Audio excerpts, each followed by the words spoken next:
I was, we were down in Gosport, and my husband did a Spitfire flight, and I was talking to one of the pilots, and I said, oh, what are you doing this afternoon? And he said, well, actually, he said, I'm going flying over the Needles and depositing someone's ashes. Oh, really?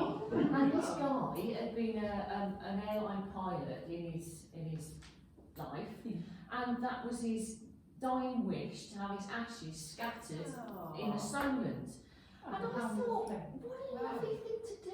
Yeah. But also, it just meant that, you know, his family knew what he really, really wanted. Yeah. So his family are really excited about it. And they're going to watch the aeroplane go up, and they're going to be there, you know, That's sort of. amazing. It's great, isn't it? You know, people tell each other what they really, really want. It's, you know, often people It's so important, because when the individual's left with a decision of someone that's died, you think, well, do I do what I think is right? Do I do what they wanted was right? It's, yes, it's quite difficult to be put in that position at that time, isn't it? Yeah, and they encourage that a lot more these days, don't they? For you to tell your family what you like, you know, whether because years ago they used to leave it till, you know, they didn't like to talk to a person about dying. So, you know, when somebody passed away, you had no idea what their wishes were. Also nowadays, there are more options open to you. Whereas like years ago, it was one option and basically that was it, wasn't it? But now, you know, there's so many different things available. Like you just said, that's one example. And the environmental friendly type ones as well. And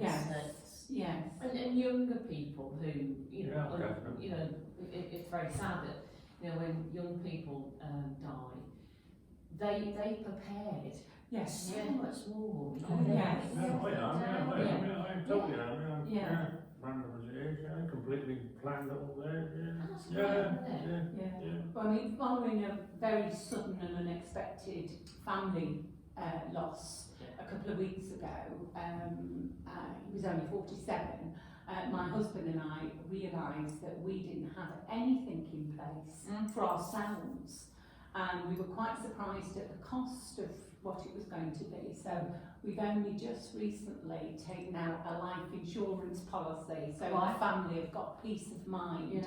And the paperwork that's come through, you put all your wishes on there, what you'd like to be done, you know, do you want a funeral, do you want a cremation, music, what you want doing with your ashes. So that's really... How does that make you feel? Really, you know, positive actually, that we're doing something. So our family aren't left with, you know, I don't know what they wanted, we never asked them.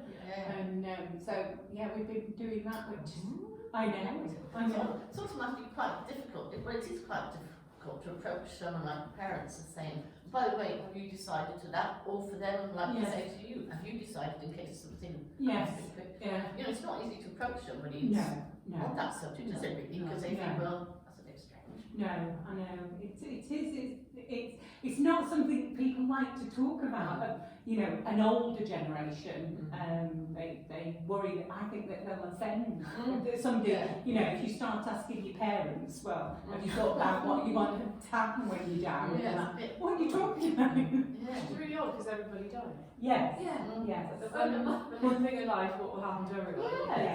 And my mum always used to say, we say, mother, you know, think about making your will. No, if I make a will, I'll die. Yes, that's quite correct. Absolutely. It's very strange the thought behind. That is really strange. You know, you get car insurance, doesn't mean you're going, I'll crash like But strangely enough, she planned her funeral. So she knew, you know, hymns, who she wanted, the vicar, whatever. But if she made the will, it was almost like... Oh, really? Different. She was saying she wouldn't do anything, wouldn't touch anything. Oh, that's right, But but I think that's how, you know, a lot of people manage the thought of death.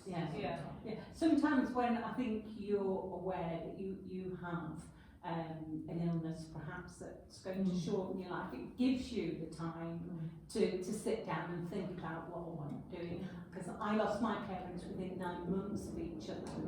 And unfortunately my dad had vascular dementia, and he was in no position to tell us what he wanted. You know, we did try and bring it up, but he didn't want to talk. Whereas my mum, who sadly had cancer, she's put everything down. What she wanted to wear, what flowers she wanted, the music she wanted. So, you know, we did, the only thing we did that she didn't ask was, my mum was a great believer in butterflies. You know, if you see a butterfly, it's one that's passed over. So I asked everybody who attended her cremation to bring those stick-on butterflies, and we put them all over her coffin. So, you know, the coffin was just covered in butterflies. Something we did with my dad as well, because he was in a nursing home and he was bedridden, he pyjamas galore, you know, bring out.